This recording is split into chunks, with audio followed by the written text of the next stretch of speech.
JDCap26 there, just do it to repairs and hobbies. And these are the tools you need to make your airbrush cleaning tool. Definitely the device on the right, the cutter, which is a Gerber. I'll tell you that in a minute. That knife is it's a Gerber splice, and you're going to need this to cut the brush to make the cleaning brush. It's not very nice and sharp. And you got a round brush here. It's just pick one up at your art store, round. There's the tip on it. Okay. You can also use a junk brush like this. Okay. So what you're going to do is let's do the junk one first.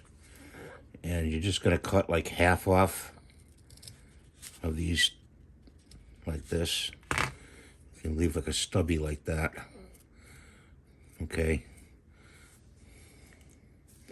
Now let's do this one.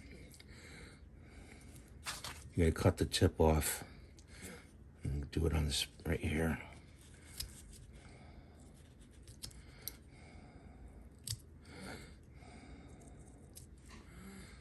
And so you got that brush that looks like a cleaning brush that you can get from another company. I won't mention, but that's how you make one. So thanks for watching. Please rate and subscribe. Have a good day. If you have any questions, leave them in the comments below. And I'll try to find the tools, the brushes and the knife, and put it down in the comments for you so you can do this.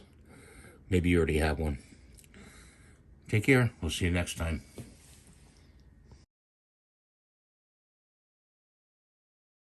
So you don't think I would show you how it works. You take the brush and you clean it inside like this. Okay. You get in there. It fits right in there. You clean it there like that. Okay. Sorry about that, guys. Take care. Have a good day.